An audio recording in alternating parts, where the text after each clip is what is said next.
WBCS prelims পরীক্ষায় objective English যারা প্রতি বছরে ছেড়ে আসো অথবা আন্দাজে ঠিক করো, তাদের জন্য এই অবজেক্টিভ ইংলিশের ইবুকটি খুবই গুরুত্বপূর্ণ। কারণ অবজেক্টিভ ইংলিশের এই ইবুকের মধ্যে যে 1000 এমসিকিউ দেওয়া আছে, সেটি যদি তোমরা সঠিকভাবে প্র্যাকটিস করে যাও, তাহলে ডব্লিউবিসিএস প্রিলিমস পরীক্ষায় 25-এর মধ্যে অনায়াসে তোমরা 17+ স্কোর করতে পারবে। ই বুকসটি একেবারে লেটেস্ট প্যাটার্নের উপরে তৈরি করা হয়েছে, রিসেন্টলি আপডেট করা আছে, এবং এখানে 1000 এমসিকিউ 40টা সেটের মাধ্যমে কমপ্লিট করা আছে। এই ইবুকে মোট পেজের সংখ্যা 90টি।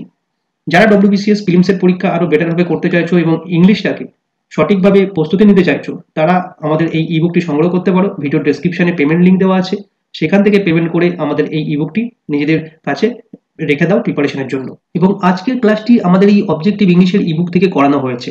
চলো আজকের ক্লাসটি আমরা সম্পূর্ণভাবে দেখে নিই। নমস্কার বন্ধুরা, এমএইচ এডুকেশন ল্যাবে আপনাদের সকলকে স্বাগত জানাচ্ছি। আগত ডব্লিউবিসিএস এক্সিকিউটিভ প্রিলিমিনারি পরীক্ষার কথা মাথায় রেখে এমএইচ এডুকেশন ল্যাব যে ইংলিশ মক টেস্ট একটি সিরিজ শুরু করেছে, সেই ইংলিশ মক টেস্ট সিরিজের আজকে আমি আপনাদের অষ্টম ক্লাসটি দেব। এর আগে আমি এই মক টেস্টের উপরে 7টি ক্লাস অলরেডি আমি দিয়ে দিয়েছি। তো আজকেও আমি এই অষ্টম অংশে আরও কিছু গুরুত্বপূর্ণ প্রশ্ন আপনাদেরকে আলোচনা করব, যেগুলো আগত ডব্লিউবিসিএস পরীক্ষার জন্য কিন্তু খুবই গুরুত্বপূর্ণ। তো চলুন বন্ধুরা, আমরা শুরু করি আজকে এই অষ্টম মক টেস্ট ক্লাসটি। নমস্কার বন্ধুরা, আমরা আজকে শুরু করছি আজকে অষ্টম মক টেস্ট ক্লাসটি। তো প্রথমে দেখুন আছে direction 1 to 4, feel in the blanks with appropriate preposition. আমি বিগত ক্লাসগুলোতেও আপনাদের বলেছি যে ডব্লিউবিসিএস এ কিন্তু 1 থেকে 4টি প্রিপোজিশন দেয়। সুতরাং আপনাদের এই অ্যাপ্রোপ্রিয়েট প্রিপোজিশনটা খুব ভালো করে যেগুলো করাচ্ছি আপনারা কিন্তু করুন, কারণ এগুলোর মধ্যে থেকেই কিন্তু আপনাদের কোশ্চেনে আসবে। তো প্রথমটি দেখুন, 1 নম্বরটি বলেছে water is composed dash hydrogen and oxygen. এখানে কোন প্রিপোজিশনটি বসবে? এ তে আছে বাই, বি তে আছে উইথ, সি তে আছে ইন, ডি তে আছে অফ। মনে রাখবেন, যখনই কোনো এটা কিন্তু আপনি ট্রিক্স হিসেবে নিয়ে নেবেন, যখনই কোনো কম্পোস্ট কথাটি থাকবে, কম্পোস্ট, সঙ্গে সঙ্গে আপনি সরাসরি কোনো দিকে না তাকিয়ে সরাসরি অফ প্রিপোজিশনটি বসিয়ে দেবেন। অর্থাৎ water is compost of hydrogen and oxygen, অর্থাৎ জল হলো হাইড্রোজেন এবং অক্সিজেনের মিশ্রণ। বোঝা গেল কি বললাম? যখনই কম্পোস্ট কথাটি থাকবে, তখন আপনারা কোনো দিকে না তাকিয়ে সরাসরি অফের দিকে চলে যাবেন, একদম সরাসরি অফটি ওএমআরে গোল করে ভরাট করে দেবেন, অফ যে অপশনে থাকবে। বোঝা গেল? তাহলে ওয়াটার হলো হাইড্রোজেন এবং অক্সিজেনের মিশ্রণ। বোঝা গেল? তাহলে কম্পোস্টের পরে সবসময় অফ প্রিপোজিশন বসে। 2 নম্বরটিতে দেখুন, বলেছে কংগ্রাচুলেশনস ড্যাশ ইউর সাকসেস। এখানে যেটি হয় মনে রাখবেন, কংগ্রাচুলেশন দুটো ব্যাপার আছে, একটা হয় কংগ্রাচুলেট, একটা হয় কংগ্রাচুলেট, আর একটা হয় কংগ্রাচুলেশন, যেটা এখানে দিয়েছে কংগ্রাচুলেশন। আপনারা দুটোই কিন্তু লিখে নিন। মনে রাখবেন, কংগ্রাচুলেশনস এর পরে সবসময় ফর প্রিপোজিশন বসে, অর্থাৎ কংগ্রাচুলেশনস ফর ইওর সাকসেস, অর্থাৎ তোমার সাফল্যের জন্য অভিনন্দন। এটার বাংলাটা হলো তোমার সাফল্যের জন্য অভিনন্দন। এইবার অনেক সময় তাহলে আমি কংগ্রাচুলেশনস এর পরে কি বসালাম? ফর প্রিপোজিশন বসে।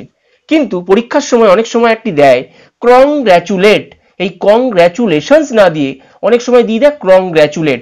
মনে রাখবেন, কংগ্রাচুলেশনস এর পরে ফর প্রিপোজিশন বসে, আর কংগ্রাচুলেটের পরে অন প্রিপোজিশন বসে। কি বললাম বোঝা গেল? কংগ্রাচুলেট যদি এখানে দিত তাহলে অন বসতো, যেহেতু এখানে কংগ্রাচুলেশনস দিয়েছে তাই কংগ্রাচুলেশনস ফর, আর কংগ্রাচুলেট দিলে অন হবে। এই দুটো লিখে নিন, কংগ্রাচুলেট অন, এইভাবে মনে রাখবেন, কংগ্রাচুলেট অন আর কংগ্রাচুলেশনস ফর। বোঝা গেল? এখানে যেহেতু কংগ্রাচুলেশনস দিয়েছে তাই আমি ফর প্রিপোজিশন বসালাম। তাহলে কংগ্রাচুলেশন ফর আর কংগ্রাচুলেট অন। বোঝা গেল? 3 নম্বরটি দেখুন, বলেছে he deals dash rice. He deals dash rice. আচ্ছা, ডিল মানে তো কোনো কিছু মানে কারোর সঙ্গে আর কি ডিল করা, মানে কোনো কিছু ব্যবসা বাণিজ্য দিক থেকে কোনো কিছু এরকম ডিল করা হয়। কিন্তু এখানে কোন প্রিপোজিশনটি বসবে? দেখুন এখানে বলেছে ডিলস ড্যাশ রাইস, অর্থাৎ একটা কমোডিটি বা কিছু একটা প্রোডাক্ট। এখানে যদি ডায়মন্ড বলতো বা রাইস বা যাই বলতো, হুইট বলতো, এটা কোনো প্রোডাক্ট বলছে, সেই ক্ষেত্রে সবসময় মনে রাখবেন ডিলস ইন বসে, অর্থাৎ ডিলস ইন মানে ব্যবসা করা, ডিলস ইন মানে ব্যবসা। বোঝা গেল? তাহলে ডিলস ইন মানে কি? ডিলস ইন মানে হলো ব্যবসা। তাহলে হি ডিলস ইন রাইস, বোঝা গেল। সবসময় মনে রাখবেন যদি রাইস বা ডায়মন্ড যা থাকুক, হুইট, মেজ, যা কিছু থাকুক কোনো প্রোডাক্ট, তাহলে ডিলস এর পরে সরাসরি আপনি ইন প্রিপোজিশনটি বসিয়ে দেবেন। তাহলে ডিলস ইন মানে হলো ব্যবসা করা, ঠিক আছে। তাহলে হি ডিলস ইন রাইস। 4 নম্বরটিতে দেখুন বলেছে take care dash your health. তাহলে এখানে আমি কি পজিশন বসাবো? টেক কেয়ার ফর, অর্থাৎ মনে রাখবেন টেক কেয়ার ফর, এই কথাটা কিন্তু আমরা চট জলদি ইউজ করি, কিন্তু এই কথাটা সবসময় ইউজ করি। Take care for your health, তোমার স্বাস্থ্যের আপনার স্বাস্থ্যের যত্ন নিন, বা তোমার স্বাস্থ্যের যত্ন নিও, বা আপনার স্বাস্থ্যের যত্ন নিন, এই ধরনের কথা কিন্তু আমরা চলতি কথা ব্যবহার করি। তাহলে মনে রাখবেন take care for your health, এগুলো কিন্তু আমরা সবসময় ইউজ করি ইংলিশে। দেখুন আমরা এই কমন যে সমস্ত কথাবার্তা সেখান থেকেই কিন্তু এই জিনিসগুলোকে আপনাকে তুলে দেবে, আর এই জিনিসগুলোই কিন্তু আমরা কিন্তু ভুল করে ফেলি। তাহলে জিনিসটা আমি আরেকবার রিক্যাপ করিয়ে দিই। ওয়াটার ইজ কম্পোস্ট অফ, অর্থাৎ কম্পোস্ট থাকলে সরাসরি আপনি কি করবেন? এই অফ প্রিপোজিশনটি বসিয়ে দেবেন। কোনো মিশ্রণ, অর্থাৎ জল হলো হাইড্রোজেন এবং অক্সিজেনের মিশ্রণ। কংগ্রাচুলেশনস ফর ইউর সাকসেস, তোমার সাফল্যের জন্য অভিনন্দন।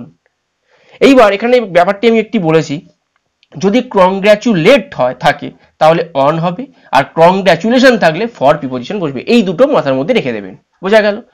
হি ডিলস ড্যাশ রাইস, ডিল মানে তো কোনো কিছু ডিল করা।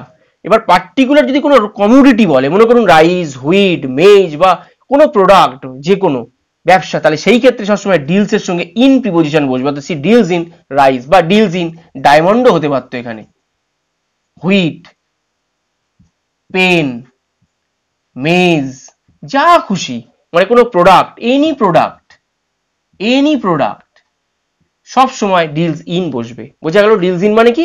ব্যবসা করা, বোঝা গেল। Take care for your health, সবসময় মনে রাখবেন টেক কেয়ার ফর, এইভাবে মনে রাখবেন take care for your health, অর্থাৎ আপনার স্বাস্থ্যের যত্ন নিন বা তোমার স্বাস্থ্যের যত্ন নিও। পরবর্তী অংশগুলিতে আসুন। বন্ধুরা 5 নম্বরটি দেখুন বলেছে fill in the blank with a suitable word. বলেছে dash is the mercy killing or painless death to relieve suffering. অর্থাৎ বলছে পীড়া বা ক্লেশ বা কষ্ট থেকে মুক্তি পাওয়ার জন্য যে কষ্টহীন বা যন্ত্রণাহীন মৃত্যু, সেটিকে কি বলে? তো সেটিকে বলে, মনে রাখবেন, ইউথ্যানাসিয়া। সেটিকে কি বলে? ইউথ্যানাসিয়া। ইউথ্যানাসিয়া, কি বললাম? ইউথ্যানাসিয়া মানে যন্ত্রণাহীন মৃত্যু। তাহলে এখানে কি হলো? Euthanasia is the mercy killing or painless death to relieve suffering, অর্থাৎ পীড়া বা ক্লেশ বা কষ্ট থেকে মুক্তি পাওয়ার জন্য যে কষ্ট বা যন্ত্রণাহীন বা কষ্টহীন মৃত্যু হয় তাকে বলা হয় ইউথ্যানাসিয়া। বোঝা গেল কি বললাম? এবার স্টানিং মানে কি সেটিও আমি বাকি যে 3টে আছে সেটিরও মানেগুলো জেনে নিন। স্টানিং মানে কি? অত্যাশ্চর্য। অত্যাশ্চর্য মানে কি? যেটা কল্পনাহীন, অত্যাশ্চর্য মানে অতীব সুন্দর, স্টানিং হয়ে যাবে, মানে আমরা কোনো কিছু স্টানিং হয়ে গেছি, মানে অত্যাশ্চর্য। ইনকগনিটো মানে কি? ইনকগনিটো মানে হচ্ছে ছদ্মবেশী, যারা ছদ্মবেশী ঘুরে বেড়ায় বলে না, যে তাকে বলে ইনকগনিটো, ছদ্মবেশী, যেটাকে আমরা এর সিনোনিমস ডিসগাইজড বলতে পারি। ডিসগাইজড, বোঝা গেল, ছদ্মবেশী। ইউথ্যানাসিয়া তো হয়েই গেল, মানে যন্ত্রণাহীন মৃত্যু। আর এক্সোনারেশন মানে হচ্ছে স্খলন। এক্সোনারেশন মানে হচ্ছে স্খলন। দেখবেন আমরা ভূগোলে কোনো পাথরের যে স্খলন পড়েছিলাম, পাথর থেকে যে শুল্ক আকারে বেরোতে থাকে, যে আমরা ক্ষয়কার্যের ফলে, মানে বায়ুর ক্ষয়কার্য বা হিমবাহের ক্ষয়কার্যের ফলে যে পাথরের যে স্খলন পড়েছিলাম, সেটি একটা এক্সোনারেশন ট্রাম ছিল। সেখান থেকে এক্সোনারেট কথাটি এসছে এবং সেখান থেকে এক্সোনারেশন এসছে, সেটাকে বলা বাংলা হচ্ছে স্খলন। তাহলে এখানে কোনটি হবে? সেটা হচ্ছে ইউথ্যানাসিয়া। ইউথ্যানাসিয়া মানে কি? যন্ত্রণাহীন বা কষ্টহীন মৃত্যু। তাহলে এখানে হবে ইউথ্যানাসিয়া, বোঝা গেল। 6 নম্বরটি দেখুন, এখানেও বলেছে fill in the blank with the correct word. বলেছে I am looking forward to dash your reply. আমি প্রথমে সঠিকটি বলে নেব, তারপরে বাকিগুলো আমি আপনাদের আলোচনা করে দেব। তাহলে I am looking forward two, এখানে হবে রিসিভ, অর্থাৎ RECEIVE, রিসিভ ইউর রিপ্লাই। অর্থাৎ এটার যদি আমি বাংলা করি তাহলে যদি দাঁড়াচ্ছে আমি তোমার উত্তর পাওয়ার অপেক্ষায় আছি। অ্যাকচুয়ালি রিসিভ মানে কি? কোনো কিছু গ্রহণ করা। এবার কোনো কিছু আমি এখানে সেন্টেন্সটা এমনই ভাব দিয়েছে যে কোনো কিছু মানে জিনিসটা বলছে কি আমি তোমার উত্তরের উত্তর পাওয়ার অপেক্ষায় আছি, তাহলে এই যে রিসিভ কথাটা মানে কিছু পাওয়া, তাহলে পাওয়া মানে কি সেটা যে গ্রহণ করছে, সেই জিনিসটাকে একটু উজ্জ্বল রেখে আপনাকে এই সেন্টেন্সটা দিয়েছে। এবার আমি প্রথমে মানেগুলো বলে দিই যে কেন এখানে রিসিভ তো হবেই না, কারণ রিসিভ মানে কি, রিসিভ মানে হচ্ছে বিল, রিসিভ মানে হচ্ছে কোনো বিল, এটা তো হবেই না। আচ্ছা এবার রিসিভিং, রিসিভড আর রিসিভ সবকটার মানেই কিন্তু দেখুন হবে কিন্তু গ্রহণ করা, গ্রহণ করা, তাই তো সবকটার মানেই কিন্তু গ্রহণ করা, রিসিভিং, রিসিভড আর রিসিভ। এবার ঘটনাটা হচ্ছে রিসিভিং মানে কোনো জিনিস যদি সে পেতেই থাকতো রিপ্লাই তাহলে রিসিভিং বলতাম, কিন্তু এখানে তো সেই জিনিসটা নেই, তাহলে রিসিভিংটা হবে না। রিসিভ কেন না, যদি সে অলরেডি রিসিভ গ্রহণ করেই থাকতো, অলরেডি সে গ্রহণ করতো মানে সে উত্তরের অপেক্ষায় নেই, সে উত্তর পেয়েই গেছে, তাহলে সেক্ষেত্রে আমরা রিসিভ ব্যবহার করতাম, কিন্তু এখানে সেই সিচুয়েশন নেই, তাহলে এটিও হবে না। তাহলে পড়ে থাকলো কি রিসিভ, তাহলে রিসিভ মানে কি এখানে আই এম লুকিং ফর, আমি তোমার উত্তরের অপেক্ষায় রয়েছি, উত্তরের অপেক্ষায় আছি, তাহলে উত্তর সেটা এখনো পাইনি বা সে পেয়েই গেছে এরকম নয়, সে পাবে, তাহলে সুতরাং আই এম লুকিং, সে আছি, তার মানে কি জিনিসটা প্রেজেন্ট টেন্সে দিয়েছে, কেমন ঘটনাটা একটু প্রেজেন্ট জিনিসটা বোঝাচ্ছে, এবং প্রেজেন্ট কিন্তু সিম্পল প্রেজেন্টে কিন্তু জিনিসটা কিন্তু মানে জিনিসটা যে ঘটনাটি যেটা বলছে I am looking forward to receive your reply. এবার ঘটনাটি যদি আমাকে বলতো যে না ঘটনাটি চলতেই থাকতো, আমি তোমার উত্তরের অপেক্ষায় আছি, তার মানে সে এখনো তো পাচ্ছেই না বা সেটা কোনো মতো চলছে না, যদি চলতো তাহলে আমি রিসিভিং বসাতাম, কিন্তু সেটা হচ্ছে না। যদি আমি অলরেডি পেয়ে থাকতাম তাহলে পাস্ট টেন্স, তাহলে রিসিভ বসাতাম, কিন্তু আমি পাইনি, আমি পাবো, মানে অপেক্ষায় আছি, সেটা আমি এখন গ্রহণ করব, জিনিসটা কি রিসিভ হবে এই ধরনের সেন্টেন্সের ক্ষেত্রে। বোঝা গেল? তাহলে 6টা ডি হবে ইজ দ্য রাইট আনসার। বোঝা গেল? পরবর্তী অংশগুলিতে আসুন।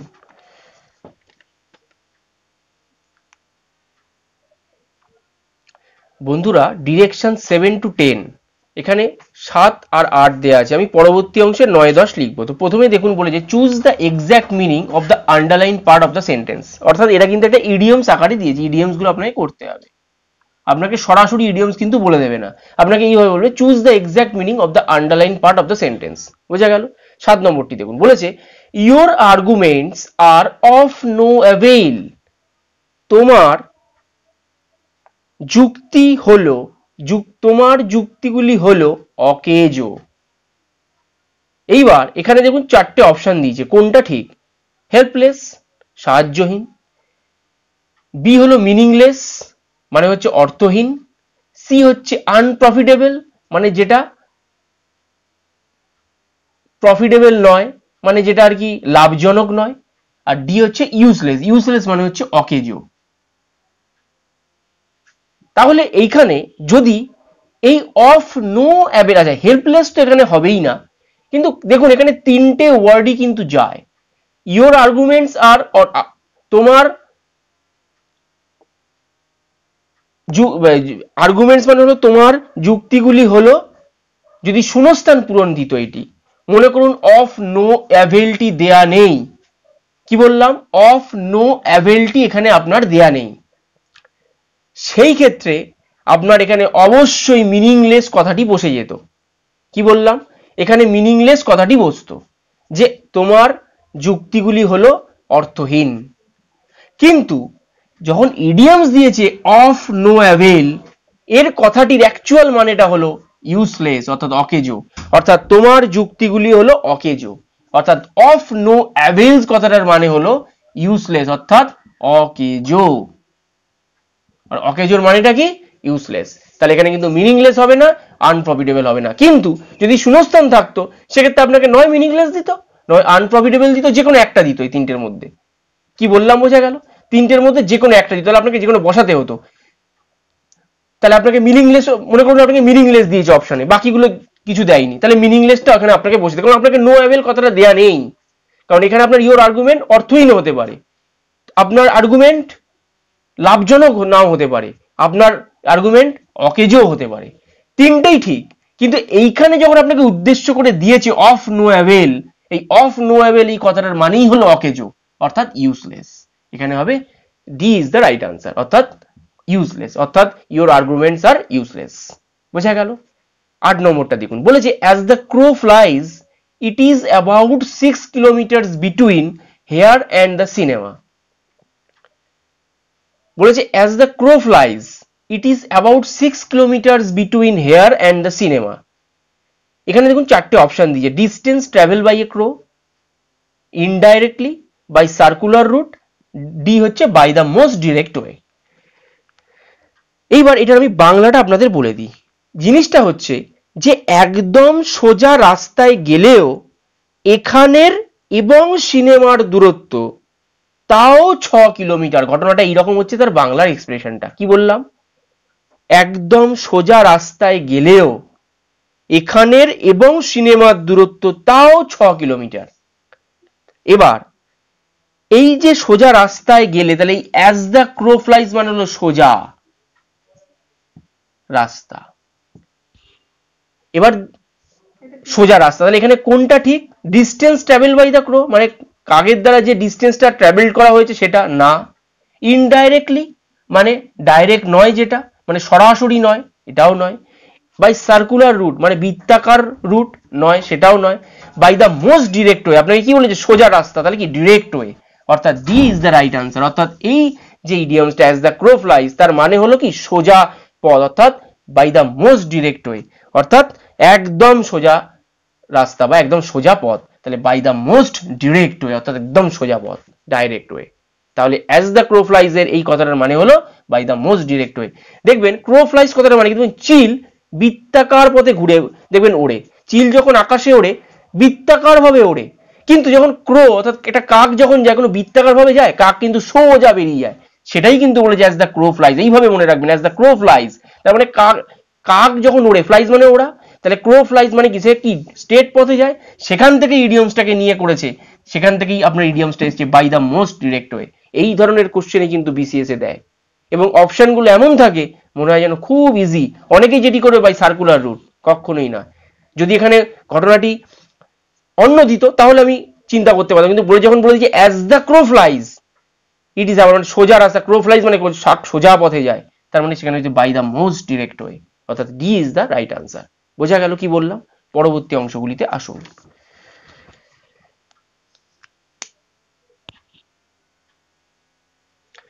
বন্ধুরা 9 নম্বরটি দেখুন বলেছে I was sure I would be stuck. Stuck মানে কি আটকে থাকা, স্টাক মানে কি আটকে থাকা। On the highway till the morning but a good Samaritan offered me a ride home. Good সামারিটানের তলায় আন্ডারলাইন করা আছে, এর মানেটা আমাকে বার করতে হবে। তাহলে প্রথমে আমি আপনাদের বাংলা তর্জমাটি করে দিই। এটার মানেটা হচ্ছে আমি নিশ্চিত ছিলাম যে আমি সকাল পর্যন্ত হাইওয়েতে আটকে থাকবো। এই যে আই ওয়াজ শিওর, আমি নিশ্চিত ছিলাম, I would be stuck on the highway till the morning, আমি সকাল পর্যন্ত হাইওয়েতে আটকে থাকবো।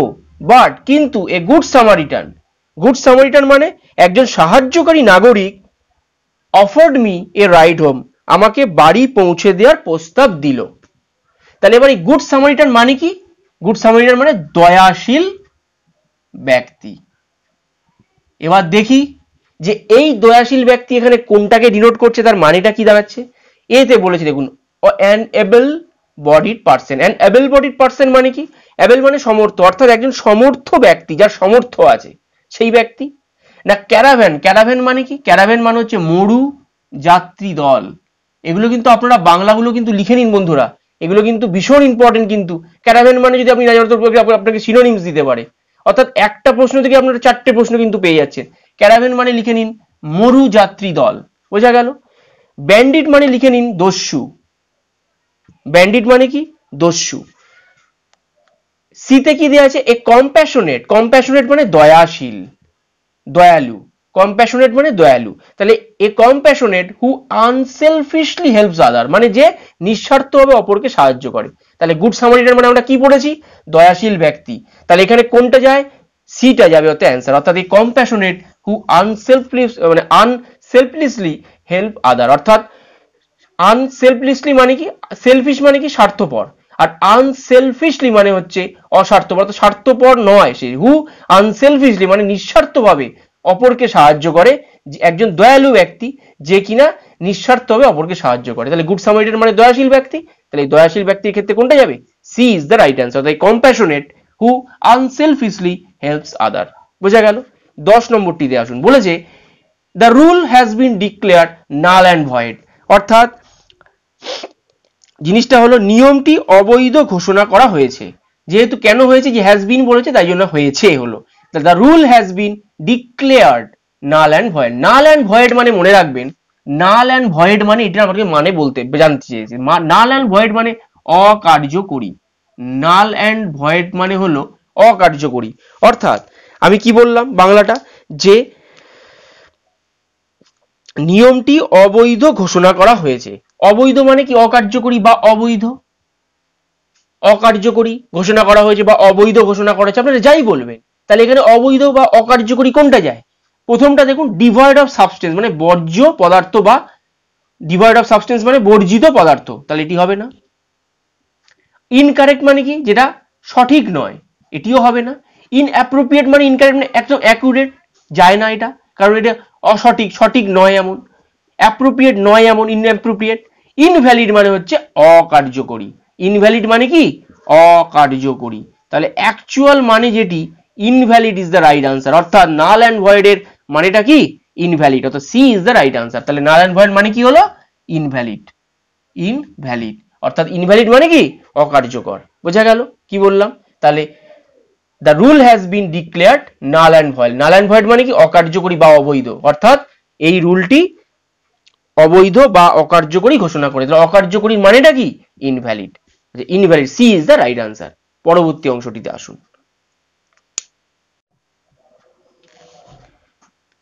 বন্ধুরা 11 নম্বরটি দেখুন, বলেছে you will feel better if you make a clean breast of the incident. এটা কিন্তু একটা ইডিয়মস দিয়েছে, এটাও কিন্তু একটা ইডিয়মস দিয়েছে। কোনটা দিয়েছে মানেটা জানতে চাইছে, make a clean breast of, এর একটা নির্দিষ্ট মানে আছে, সেটা কোনটা? অর্থাৎ আমি প্রথমে বাংলাটা আপনাদের বলে দিই। You will feel better if you make a clean breast of the incident, এর মানেটা হচ্ছে যে তুমি সবকিছুই স্বীকার করে নিলে খুব ভালো বোধ করবে। তুমি সবকিছুই স্বীকার করে নিলে, বা তুমি সবকিছুই ঘটনাটি স্বীকার করে নিলে ভালো বোধ করবে। You will feel better if you make a clean breast of the incident, অর্থাৎ তুমি ঘটনাটির সবকিছু স্বীকার করে নিলে খুব ভালো বোধ করবে। এটা হচ্ছে মেন বাংলাটা। এবার হচ্ছে make a clean breast of এর মানেটা কি? এর মানেটা হলো কোনো কিছু মেনে নেয়া। ওই যে আমি বললাম যে তুমি সব ঘটনাটি যদি মেনে নাও বা স্বীকার করে নাও তাহলে বেটার ফিল করবে, অর্থাৎ খুব ভালো বোধ করবে। তাহলে এটার মানে হলো কি স্বীকার করে নেয়া, স্বীকার করে নেয়া, স্বীকার করে নেয়া। বোঝা গেল? তাহলে স্বীকার করে না, তাহলে এখানে কোনটা মানে দাঁড়াচ্ছে স্বীকার করে নেয়া? দেখি তো। দেখুন বলেছে এতে to praise oneself. Praise oneself মানে নিজের প্রতি একটা প্রশংসা করা, সেটিও হবে না। আচ্ছা সিটা দেখি, টু ডেসক্রাইব সামথিং মানে কোনো কিছু বর্ণনা করা, না। টু কনসিল সামথিং কোনো কিছু লোকানো, না। টু কনফেস মানে কি স্বীকার করে নেয়া, কি এখানে কনফিউজ হিসেবে ব্যবহৃত হচ্ছে, কনফেস। তাহলে টু কনফেস এভরিথিং অর্থাৎ কোনো কিছু স্বীকার করে নেওয়া বা কনফেস করে নেওয়া, স্বীকার, কোনো কিছু স্বীকার করে নেওয়া বা কোনো কিছু মানে কি বলবো, মানে বলে না যে কোনো কিছু সে সবকিছু সে তার কাছে কনফিউজ করলো, মানে সবকিছু খুলে বললো, সবকিছু খুলে বললো, সেই জিনিসটা হচ্ছে কনফেস, অর্থাৎ মন খুলে বলা। কি বললাম? কনফেস মন খুলে বলা, মন খুলে বলা বা স্বীকার করা, এখানের ক্ষেত্রে হবে স্বীকার করা। তাহলে confuse of is the right answer. To confuse everything অর্থাৎ make a clean breast of মানে আপনারা সরাসরি এটি থাকলে সরাসরি করে দেবেন, টু কনফিউজ এভরিথিং। বোঝা গেল? চেঞ্জ দ্য ভয়েস, এটি দেখুন, এটি ভীষণ ইম্পর্টেন্ট। আমি প্রতিটি ক্লাসে একটি করে ভয়েসের নিয়ম আমি আপনাদের বলে দেবো। বলেছে চেঞ্জ দ্য ভয়েস, দেখুন বলেছে I have written a letter, I have written a letter, এটা অ্যাক্টিভ ভয়েসে দিয়েছে, এটা অ্যাক্টিভ ভয়েসে দিয়েছে। এবার আমাকে যে অপশনগুলো দিয়েছে সেটাকে আমাকে প্যাসিভে করতে হবে। আমাকে কি করতে হবে? প্যাসিভ ভয়েসে করতে হবে।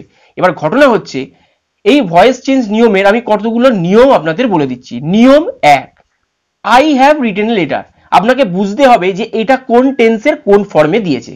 দেখুন I have written a letter, এটি দিয়েছে প্রেজেন্ট পারফেক্ট টেন্সে। কি বললাম? এটি দিয়েছে প্রেজেন্ট পারফেক্ট টেন্সে। কিসে দিয়েছে বন্ধুরা? প্রেজেন্ট পারফেক্ট টেন্সে দিয়েছে। বোঝা গেল? তাহলে এটা অ্যাক্টিভে কিন্তু প্রেজেন্ট পারফেক্ট টেন্সে দিয়েছে। তাহলে প্রেজেন্ট পারফেক্ট টেন্সে দিয়েছে। তাহলে এই প্রেজেন্ট পারফেক্টে আমাকে এটা প্যাসিভ করতে হবে।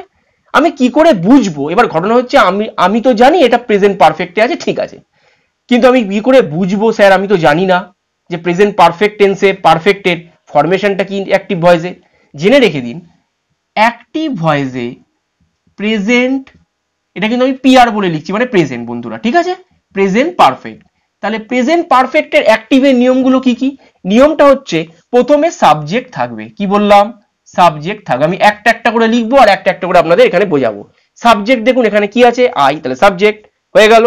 এরপরে থাকবে প্লাস হ্যাভ বা হ্যাজ। কি বললাম? এরপরে থাকবে কি হবে? হ্যাভ বা হ্যাজ। এখানে দেখুন হ্যাভ বা হ্যাজ আছে, হ্যাঁ হ্যাভ আছে। এবার কেন? এবার হ্যাভ আর হ্যাজ কিন্তু যে কোনো সময় যা ইচ্ছা বসলো তা নয়। ফার্স্ট পারসন সিঙ্গুলার নাম্বার যেহেতু আই, তাই জন্য হ্যাভ বসলো। এটা যদি থার্ড পারসন সিঙ্গুলার নাম্বার হতো তাহলে আমি হ্যাজ বসাতাম, কিন্তু এখানে যদি ফার্স্ট পারসন সিঙ্গুলার নাম্বার তাই হ্যাভ বসলো। বোঝা গেল?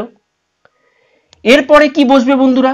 ভার্বের পাস্ট পার্টিসিপল, অর্থাৎ পাস্ট পার্টিসিপল ফর্ম বসবে ভার্বের, মোদ্দা কথা। অর্থাৎ রিটেন, এই কথাটা কিস থেকে এসছে? রাইট।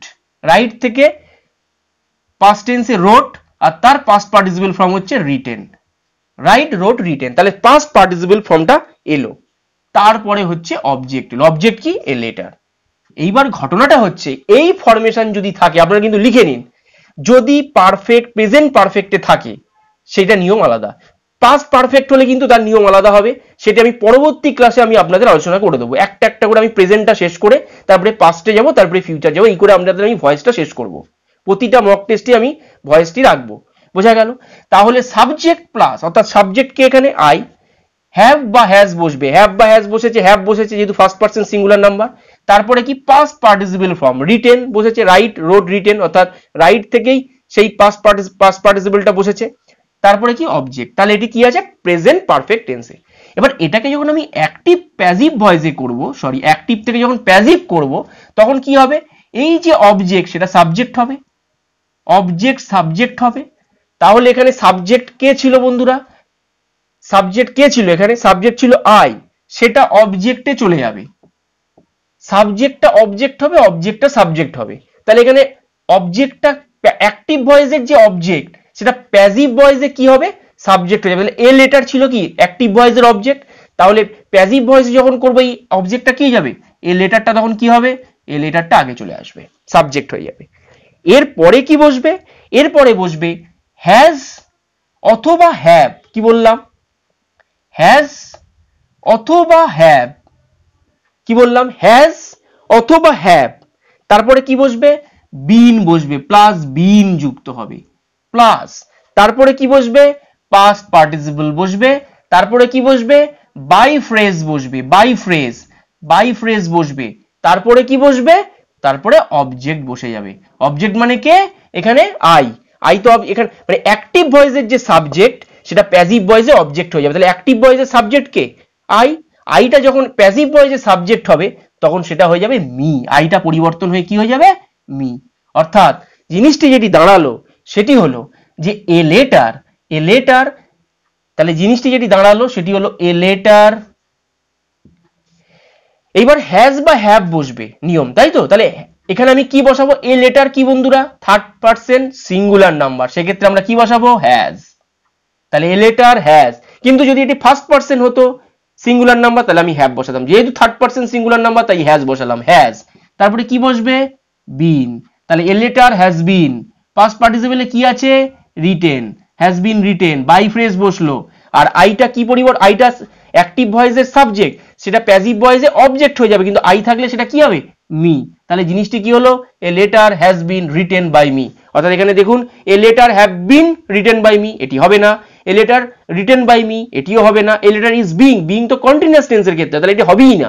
তাহলে দেখুন a letter has been written by me, অর্থাৎ D is the right answer.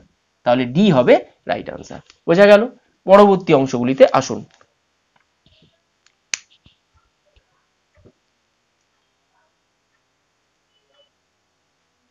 বন্ধুরা 13 নম্বরটি দেখুন বলেছে change into an indirect speech, অর্থাৎ আপনাকে ডাইরেক্ট স্পিচে দিয়েছে, সেখান থেকে ইনডাইরেক্ট স্পিচে ট্রান্সফার করতে হবে। দেখুন বলেছে he said to her are you coming to the party. এটা কোশ্চেন বোধক চিহ্ন, অর্থাৎ আপনাকে কোশ্চেন মার্কসে কোশ্চেন মানে আপনাকে এটা দিয়েছে। আমি বাংলাটা আপনাদের বলে দিই। বলেছে সে তাকে বলেছিল তুমি কি পার্টিতে আসছো, এইভাবে বলা হয়েছে তুমি কি পার্টিতে আসছো, কোশ্চেন করছে, তার মানে জিজ্ঞাসা করছে। তাহলে এখানে কোন অপশনটি হবে, আগে আমি সেই অপশনটি আগে আপনাদের বলবো। দেখুন, as he said to her are you coming to the party, যখনই কোশ্চেন বোধক চিহ্ন আছে এবং কোশ্চেনটাকে আপনাকে কি বলেছে, সে তাকে বলেছিল যে তুমি কি পার্টিতে আসছো, তার মানে সে তাকে জিজ্ঞাসা করছে, তার মানে আস্কড। তাহলে এখানে যেটি হবে আস্কড, তাহলে জিনিসটা আমার যাবে। এবার ঘটনা হচ্ছে কোশ্চেন বোধক যেহেতু চিহ্ন আছে সেখানে আমার কি কি প্যারামিটার বসবে, আমি নিয়ম জানি না, কিচ্ছু জানি না, কিন্তু যে জিনিসগুলো আমি বলে দিচ্ছি ট্রিক্স গুলো, সেগুলো মাথার মধ্যে নিয়ে নেবেন। কোশ্চেন বোধক প্রথমে আছে কোশ্চেন বোধক চিহ্ন, আর প্রথমে কি ব্যাপারটা জিজ্ঞাসা করছে, মানে আস্কড কথাটি আসবে সেইডের জায়গায়, বোঝা গেল? তাহলে আস্কড হবে একটা ফার্স্ট পয়েন্ট। 2 নম্বর পয়েন্ট, যেহেতু কোশ্চেন বোধক চিহ্ন তাহলে এখানে ইফ কথাটি বসবে। তাহলে এখানে দেখি এই আস্কড আর ইফ আছে কিনা, কোথায় দেখি, হ্যাঁ এটাতে প্রথমটিতে আছে, কিন্তু আস্কড এখানে ওয়েদার আছে, তার মানে এটি হবে না। বিতে তো দেখি, বিতে বলেছে আস্কড এবং ইফ, ইফ আছে আবার আস্কড নেই, তাহলে এটিও হবে না। সিতে দেখি আস্কডও আছে ইফও আছে, ভালো কথা। এবার একটু ডিটাও দেখে নি, আস্কডও আছে আবার ইফও আছে, তার মানে এটাও ঠিক কি এটাও ঠিক, দুটো, তাহলে দুটোই তো ঠিক, কোনটা তার মধ্যে ঠিক সেটা আমাকে দেখতে হবে। তাহলে he asked her if she was coming to the party. এবার ঘটনা হচ্ছে এখানে আপনাকে কি চেয়েছে, হি সেইড, মানে পাস্ট টেন্সে বলেছে সেইড, তার মানে এখানে আপনাকে সরাসরি যেটি করতে হবে ওয়াজ। এখানে তো আপনাকে প্রেজেন্ট টেন্সে, আপনাকে ফিউচারে দেয়নি, আপনাকে তো এটা ফিউচারে দেয়নি যে সেইড কথাটা, এখানে যদি সেজ বা উইল বা কিছু থাকতো তাহলে আপনাকে আমি বলতাম যে সেইজ যদি থাকতো তাহলে প্রেজেন্ট টেন্সে, যদি এখানে সেইড দিয়েছে তার মানে কি এটা পাস্ট টেন্সে দিয়েছে, তাহলে এখানে আমি সরাসরি ওয়াজটি করব, এখানে উইলটি করবো, তাহলে আমার এই ডি অপশনটি কেটে গেল। তাহলে যেটি অপশন হলো সেটি হলো কি না, he asked her if she was coming to the party. বোঝা গেল কি বললাম? অর্থাৎ জিনিসটি যেটি দাঁড়ালো, সে তাকে জিজ্ঞাসা করেছিল সে পার্টিতে আসছে নাকি, সে পার্টিতে আসছে, তাহলে জিজ্ঞাসা, তাহলে কি বললো ডাইরেক্ট স্পিচে কি বললো, সে তাকে জিজ্ঞাসা করেছিল তুমি কি পার্টিতে আসবে, তুমি কি পার্টিতে আসছো, তার উত্তরে সে ইনডাইরেক্টলি তখন কি বললো, সে তাকে জিজ্ঞাসা করেছিল, সে তাকে জিজ্ঞাসা করেছিল সে পার্টিতে আসছে কি না বা নাকি, এটা হলো মেন বক্তব্য। তাহলে আসছে নাকি, তাহলে ঘটনাটি এখানে কি দিয়েছে, সেইড, মানে পাস্ট টেন্সে দিয়েছে, তাই এখানে আমি ওয়াজটি করলাম, এটি আমি করলাম না, উইলটি বাদ গেল। বোঝা গেল কি বললাম? তাহলে C is the right answer. বোঝা গেল? তাহলে আমি সর্বপ্রথম কি বললাম, প্রথমে জিজ্ঞাসা দেখতে হবে যে এই ঘটনাটি কিসে দিয়েছে, অর্থাৎ আমি দেখলাম যে কোশ্চেন বোধকে দিয়েছে। বোঝা গেল? তাহলে ইন্টারোগেটিভ সেন্টেন্স, এটা এখানে ইন্টারোগেটিভ সেন্টেন্স আছে এবং কোশ্চেন বোধক প্রশ্নবোধক মার্কস আছে। এবার ঘটনাটা হচ্ছে যে আমাকে এটি কি এক্সপ্রেশনে দিয়েছে, বলছে যে তুমি কি পার্টিতে আসছো, তার মানে জিজ্ঞাসা করছে, তার মানে আস্কড, তাহলে আমাকে দেখতে হবে আস্কড আছে কিনা, আর যেহেতু কোশ্চেন বোধক চিহ্ন তাহলে ইফ আছে কিনা, তাহলে সেইটা দেখে দেখে আমাকে প্রথমটা কি করলাম, আস্কড আছে ইফ নেই, তাহলে কেটে গেল। তো ইফ আছে আস্কড নেই, কেটে গেল। তাহলে ঘটনা হচ্ছে সি আর ডি পড়ে থাকলো। এবার কোনটা ঠিক, এটা ঠিক না এটা ঠিক, দুটোই যদি আস্কড আর ইফ দুটোই আছে। এবার ঘটনা হচ্ছে এখানে যেহেতু সেইড দিয়েছে মানে পাস্ট টেন্সে, তাহলে ওয়াজ হবে, তাহলে এখানে উইলটি হবে না। ব্যাস, সি হচ্ছে রাইট আনসার। আমি ন্যারেশন কিচ্ছু জানি না, যাই না, এই ট্রিক্স গুলো মাথার মধ্যে ফলো করবেন, অতি সহজে হয়ে যাবে। বোঝা গেল কি বললাম? 14 নম্বরটি দেখুন, বলেছে fill in the blanks with a suitable word from the given options। বলেছে a dash is a speech or section of a text that introduces a play or book। এখানে চারটি অপশন দিয়েছে, monologue, dialogue, Prolog and epilogue. বন্ধুরা আমি এই চারটে মানেই আপনাকে বলে দেবো। এখানে প্রথমে আমি সঠিক উত্তরটি বলবো, তারপর আমি চারটে মানে আপনাদের বুঝিয়ে দেবো, এগুলো কিন্তু লিখে নেবেন। এখান থেকে আপনাদের কিন্তু সিঙ্গেল ওয়ার্ডও করতে দিতে পারে, অর্থাৎ আমি কি বললাম, একটা করাবো, চারটে অপশনও আপনাদের বলে দেবো, তাহলে কিন্তু একটা থেকে আপনাদের চারটে কোশ্চেন হয়ে যাবে। এখানে যেটি বলেছে a dance is a speech or section of a text that introduces a play or book. মনে রাখবেন, যখনই কোনো নাটক বা কোনো বইয়ের ইন্ট্রোডিউস, ভূমিকা যখন বলা হবে, তখন সরাসরি আপনি কোনো দিকে তাকাবেন না, প্রলোগ কথাটিতে লাইট মেরে দেবেন, অর্থাৎ এ সি হচ্ছে রাইট আনসার, অর্থাৎ প্রলোগ। প্রলোগ মানে কি সেটি লিখে নিন। প্রলোগ মানে হচ্ছে স্পিচ, লিখুন এটা আপনারা এ স্পিচ, এটা কিন্তু সিঙ্গেল ওয়ার্ডও দেয়। প্রলোগ কি, a speech comes at introduction, comes at the introduction of a play, introduction of a play।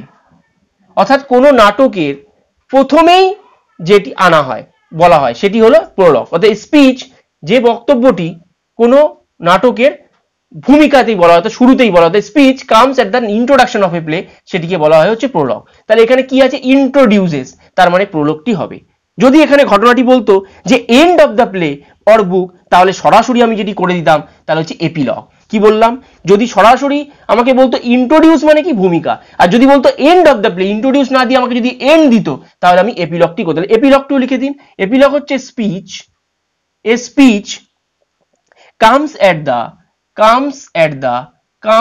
the end of the play, এই দুটো মাথার মধ্যে রেখে দেবেন। a speech comes at the introduction of a play, সেটা হচ্ছে প্রলগ, আর এপিলগটা কি, speech comes at the end of the play, অর্থাৎ শেষে যখন জিনিসটা আসে, কোনো বক্তব্য শেষে যখন কোনো উপসংহার যেটাকে বলে সেটা হচ্ছে এপিলগ। আর ভূমিকা যদি বলে তাহলে হচ্ছে প্রলগ। তাহলে প্রলগটা হচ্ছে ইন্ট্রোডিউস করা, কোনো নাটক বা কোনো বুকটাকে আমি ইন্ট্রোডিউস করছি, প্রলগ এটাকে বলে ইন্ট্রোডিউস, আর এন্ড হচ্ছে মানে কোনো উপসংহার অর্থাৎ শেষ হচ্ছে epilogue.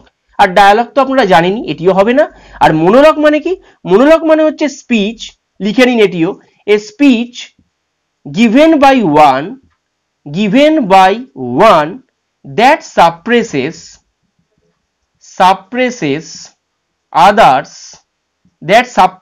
others to say anything.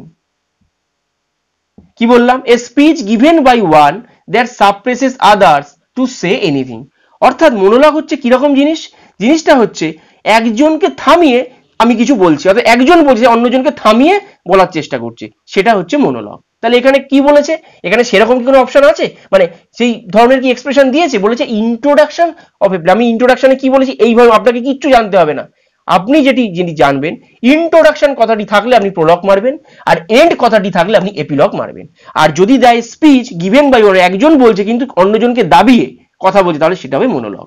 তাহলে এখানে কি তাহলে জিনিসটি হলো, যে বই বা নাটকের যে অংশটিতে কোনো বক্তব্য বা ভূমিকা লেখা থাকে, তাহলে ভূমিকা কোনটা, প্রলগ। আমি কি বলেছি, ইন্ট্রোডিউস থাকলেই আপনি প্রলগ করবেন, আর এন্ড কথাটি থাকলে আপনি এপিলগ করবেন।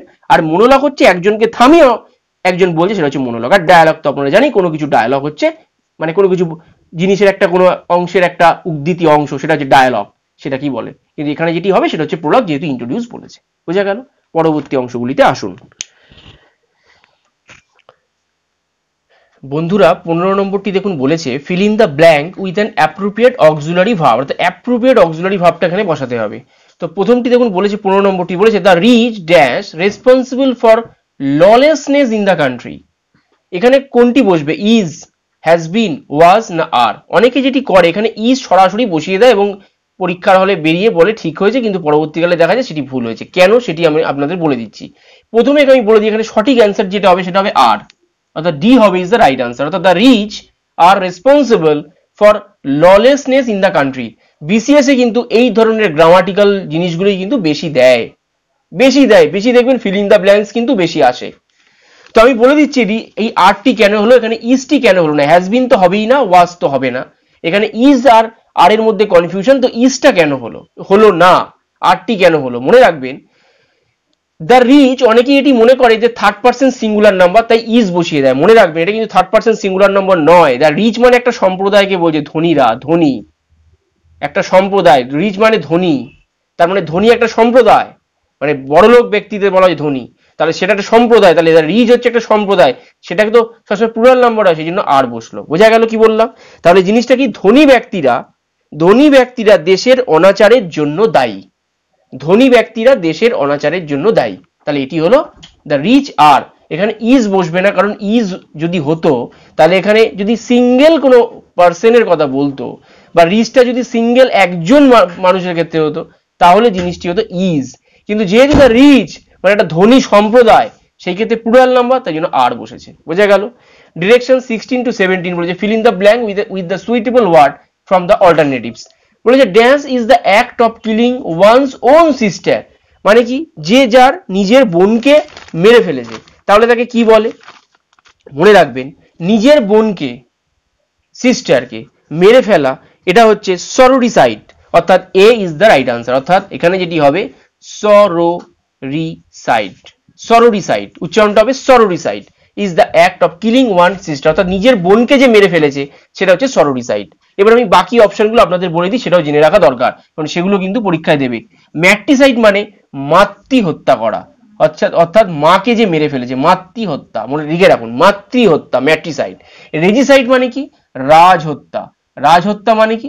রাজ হত্যা মানে রাজাকে যে হত্যা করেছে সেটা হচ্ছে রেজিসাইড। বোঝা গেল? কি বললাম? রেজিসাইড মানে রাজ হত্যা। আচ্ছা, প্যারিসাইড মানে কি? প্যারিসাইড মানে হচ্ছে গুরু হত্যা। প্যারিসাইড মানে হচ্ছে গুরু হত্যা।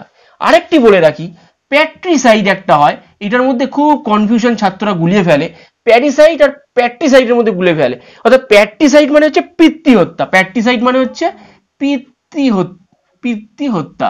এবার অনেক সময় কি হয়, এই প্যারিসাইড আর প্যাট্রিসাইড দুটোই দেওয়া থাকে, অনেকে যদি করে পিতৃসাইডকে প্যারিসাইড করে দেয়, কখনোই না। মনে রাখবেন, প্যাট্রি যখনই টি থাকবে, প্যাট্রি, তখন পিতৃ হত্যা, যখন প্যারি কথাটা থাকবে তখন হচ্ছে গুরু হত্যা। কি বললাম? প্যারিসাইড মানে হচ্ছে গুরু হত্যা, প্যাট্রিসাইড মানে হচ্ছে পিতৃ হত্যা, রেজিসাইড মানে রাজ হত্যা, মাতৃ হত্যা মানে হচ্ছে ম্যাট্রিসাইড, আর সোরোরিসাইড মানে হচ্ছে বোনকে হত্যা করা। বোঝা গেল? 17 নম্বরটি দেখুন, বলেছে 214 সেঞ্চুরি, এটা হবে, সরি এটা মুছে গেছে, এটা হবে ম্যানুস্ক্রিপ্ট, এটা হবে অফ। আশা করি এবার বোঝা যাচ্ছে বন্ধুরা। 214 century manuscript of this text are still, এটা কি হবে? এখানে যে অ্যাকচুয়াল অ্যান্সারটা হবে সেটা হবে সি, এক্সট্যান্ড। এক্সট্যান্ড মানে কি? বিদ্যমান। এটি বাংলাটি লিখে রাখুন, এক্সট্যান্ড মানে হচ্ছে বিদ্যমান। আচ্ছা, এর মানেটা আমি বাংলাটা বলে দিচ্ছি। এটা যেটা বলছে যে এই পাঠ্যের দুটি 14 শতকের পাণ্ডুলিপি এখনো বিদ্যমান। কি বললাম? এই পাঠ্যের, দিস টেক্সট, এই পাঠ্যের দুটি 14 শতকের পাণ্ডুলিপি এখনো বিদ্যমান। তাহলে স্টিল এক্সট্যান্ড মানে কি? বিদ্যমান। স্টিল মানে এখনো, এখনো বিদ্যমান। ডিফাঙ্ক্ট হলো না কেন? ডিফাঙ্ক্ট মানে হচ্ছে বিলুপ্ত। এক্সটিন্ট মানে কি? এক্সটিন্ট মানে হচ্ছে বিলুপ্ত। আর অবসোলেট মানে কি? অবসোলেট মানে হচ্ছে অপ্রচলিত। তাহলে 14 দশকের এখনো এই পাঠ্যের দুটি 14 দশকের পাণ্ডুলিপি এখনো বিলুপ্ত কখনো হয় না, অপ্রচলিত হয় না। তাহলে যেটা যায় সেটা হচ্ছে বিদ্যমান, অর্থাৎ এক্সট্যান্ড হবে।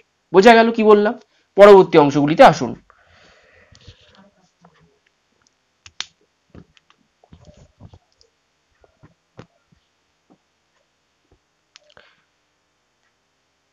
বন্ধুরা 18 নম্বরটি দেখুন, বলেছে choose an expression similar in meaning to the word empathy. ইমপ্যাজির সিমিলার মিনিং করতে বলেছে, মানে সিনোনিমটা আপনাকে করতে হবে। এবার ইমপ্যাজি মানে আপনাকে জানতে হবে বাংলাটা যে ইমপ্যাজি মানে কি। মনে রাখবেন, ইমপ্যাজি আপনারা লিখে নিন, ইমপ্যাজি মানে হচ্ছে অচল অবস্থা, অচল অবস্থা, অর্থাৎ অচল অবস্থা। বোঝা গেল কি বললাম? ইমপ্যাজি মানে হচ্ছে অচল অবস্থা, মানে যে জিনিসটা অচল হয়ে গেছে, যে মানে যে পজিশনটা খুব অচল হয়ে গেছে, যেখান থেকে ঘুরে আসা খুবই ইম্পসিবল। বোঝা গেল? পসিবলই না, সেই জিনিসটাকে বলা হচ্ছে ইমপ্যাজি, অচল অবস্থা। এবার এখানে দেখুন অনেক বড় বড় ওয়ার্ড এখানে আমাকে সেন্টেন্স দিয়েছে, সেটা মানেটা বুঝতে। এবার আমি বলে দিই, যদি বড় সেন্টেন্স নাও দেয় সেক্ষেত্রেও আমি আপনাকে একটি বলে দিই, যদি ইমপ্যাজির মানে দেয় তাহলে ডেডলক হবে। এটিও লিখে নিন, ডেডলক মানে হচ্ছে অচল অবস্থা, এটা হচ্ছে সিনোনিম। আর এর অ্যান্টোনিম হচ্ছে স্মুথ সেলিং। কি বললাম? এর অ্যান্টোনিম হচ্ছে স্মুথ সেলিং, এটিও লিখে নিন। অবশ্য পরীক্ষার সময় এটি কিন্তু খুব দেয়, ইমপ্যাজি মানে অচল অবস্থা, এটি এরকম সেন্টেন্সে না দিয়ে ডাইরেক্ট ওয়ান ওয়ার্ডই দিয়ে দেয়, ডেডলক মানে অচল অবস্থা। তাহলে ইমপ্যাজির সিনোনিম হচ্ছে বা নিয়ারেস্ট মিনিং হচ্ছে ডেডলক, তার অপোজিটটিও জেনে রেখে দিন, স্মুথ সেলিং। স্মুথ সেলিং মানে যেটা স্মুথলি চলছে সেটাকে বলে স্মুথ সেলিং। ডেডলক মানে অচল অবস্থা, যেটা মানে পসিবল নয়, যেটা উদ্ধার করা পসিবল নয়, সেরকম একটা অবস্থা হয়ে রয়েছে। আর স্মুথ সেলিং মানে কি? যে জিনিসটা সমানভাবে মানে স্মুথলি চলছে, তাহলে এর অ্যান্টোনিম হচ্ছে স্মুথ সেলিং, এটা জেনে রেখে দিন। কিন্তু এখানে কোন অপশনটি হবে? ইমপ্যাজি মানে কি বললাম? অচল অবস্থা, মানে এমন একটা কন্ডিশন, মানে কঠিন অবস্থা যেখান থেকে ঘুরে আসা খুবই কঠিন। এখানে দেখুন সি আছে সেই অপশনটিতে, অর্থাৎ difficult position in which it is impossible to make any progress, অর্থাৎ এমন এক কঠিন অবস্থা আছে যেখান থেকে কোনো প্রোগ্রেসেরই সম্ভাবনা হচ্ছে না। তাহলে এখানে হবে C is the right answer, অর্থাৎ এ ডিফিকাল্ট পজিশন। ইমপ্যাজি মানে আপনারা যে করে নেবেন, সরাসরি যদি আসে ইমপ্যাজি, যদি সেন্টেন্স দেয় তাহলে ডিফিকাল্ট পজিশন। ইমপ্যাজি মানে হচ্ছে ডিফিকাল্ট পজিশন, মানে একটা কঠিন অবস্থা, কোনটা? যেখানে in which it is impossible to make any progress. অর্থাৎ দুটো ওয়ার্ড আপনাকে দেখতে হবে, এক হচ্ছে ডিফিকাল্ট পজিশন আর দেখতে হবে ইম্পসিবল। দুটো থাকলেই সেটা সে ইম্প্যাচির সঙ্গে চলে যাবে। বোঝা গেল? 19 নম্বরটি দেখুন, বলেছে fill in the blank with correct word. No one likes Reshmi for her selfish and dash behaviour. বলছে কেউই রেশমিকে পছন্দ করে না তার স্বার্থপরতা এবং ড্যাশ বিহেভিয়ারের জন্য। এখানে দেখুন চারটে অপশন দিয়েছে, child some, childhood, child like and childish. এখানে সব থেকে বেস্ট ওয়ার্ড যেটা হবে সেটা হচ্ছে চাইল্ডিশ, অর্থাৎ শিশু সুলভ। চাইল্ডিশ মানে কি? চাইল্ডিশ মানে হচ্ছে শিশু সুলভ। এটা লিখে রেখে দিন, শিশু সুলভ, শিশু সুলভ। অর্থাৎ কেউই রেশমিকে পছন্দ করে না তার স্বার্থপরতা এবং শিশু সুলভ আচরণের জন্য। তাহলে এই ধরনের ক্ষেত্রে সব সময় চাইল্ডিশ কথাটি বসাবেন। চাইল্ডিশ মানে হলো শিশু সুলভ। বোঝা গেল? পরবর্তী অংশগুলিতে আসুন।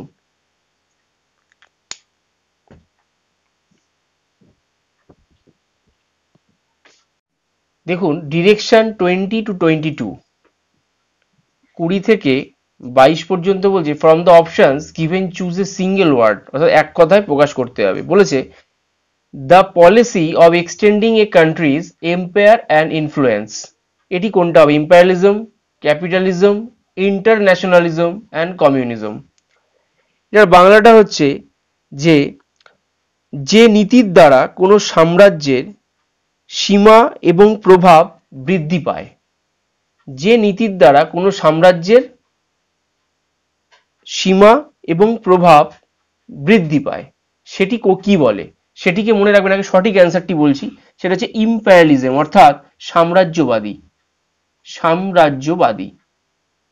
এবার বাকিগুলোর মানেগুলো একটু জেনে নিন। ক্যাপিটালিজম মানে হচ্ছে পুঁজিবাদ। ক্যাপিটালিজম মানে হচ্ছে পুঁজিবাদ।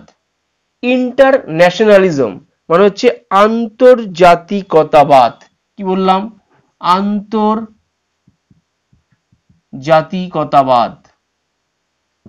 আর কমিউনিজম, কমিউনিজম মানে হচ্ছে সাম্যবাদ। সাম্যবাদ। বোঝা গেল কি বললাম?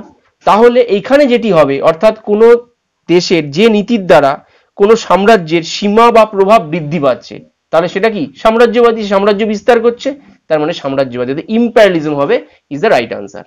বোঝা গেল? 21 নম্বরটা দেখুন, বলেছে belief or opinion contrary to what is generally accepted. এখানে চারটে অপশন দিয়েছে, আনবিলিভ, সুপারস্টিশন যেটা বিশ্বাস করা যায় না, সুপারস্টিশন মানে হচ্ছে কুসংস্কার, হেরেজি মানে কি? হেরেজি মানে হচ্ছে প্রচলিত মতের বিরুদ্ধে বিশ্বাস। প্রচলিত মতের বিরুদ্ধে বিশ্বাস। আর হচ্ছে নন কনফর্মিটি। এখানে যেটি হবে belief or opinion contrary to what is generally accepted মানে হচ্ছে সাধারণত যে সমস্ত চিন্তাধারা বা বিশ্বাস চলে আসছে সেটার বিপরীত, সেটা বিপরীতে যে বিশ্বাস সেটাকে কি বলে? হেরেসি। অর্থাৎ এখানে হবে C is the right answer. বোঝা গেল? তাহলে সাধারণত যে সমস্ত চিন্তাধারা, belief or opinion contrary to what is generally accepted, মানে এই জিনিসটা হচ্ছে যে সাধারণত যে সমস্ত চিন্তাধারা বা বিশ্বাস চলে আসছে সেটার বিপরীতে যে বিশ্বাস সেটা হচ্ছে হেরেসি। অর্থাৎ প্রচলিত মতের বিরুদ্ধে যে বিশ্বাস সেটা হচ্ছে হেরেসি। 22 নম্বরটি দেখুন, বলেছে stealing the writing from others, অর্থাৎ কারোর লেখা চুরি করা, সেটাকে কি বলে? এক কথায় বলে রচনা চুরি। তাহলে রচনা চুরি জিনিসটা কি? প্ল্যাগিয়ারিজম বলা হচ্ছে রচনা চুরি, অর্থাৎ রচনা চুরি।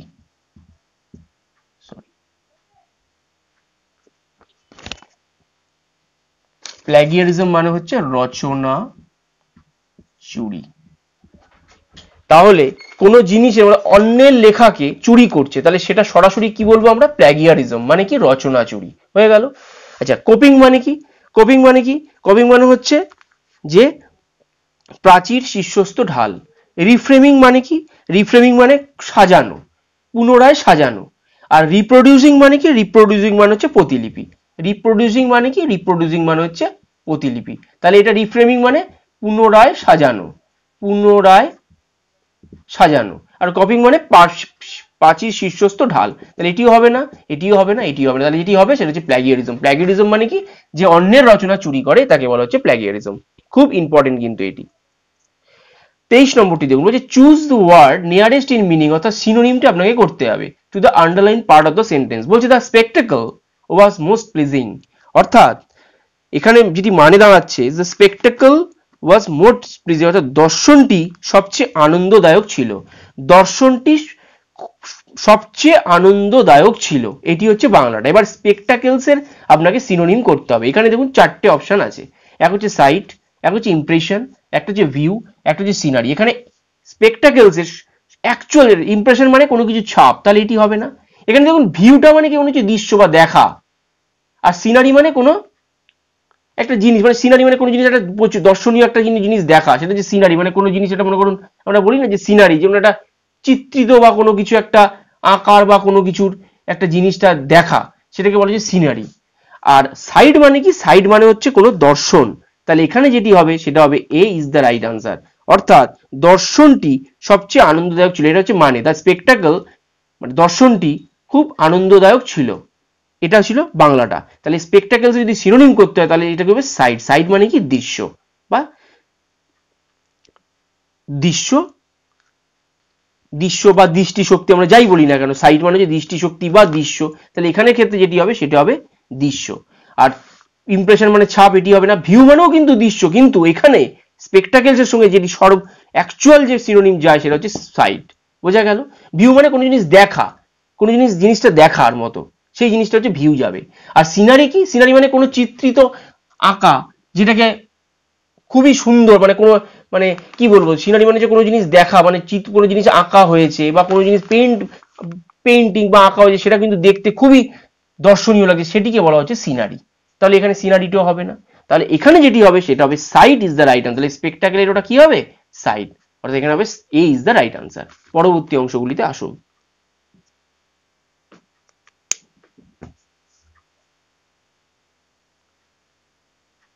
বন্ধুরা 24 নম্বরটি দেখুন, বলেছে choose the opposite meaning to the underline word given in the sentence.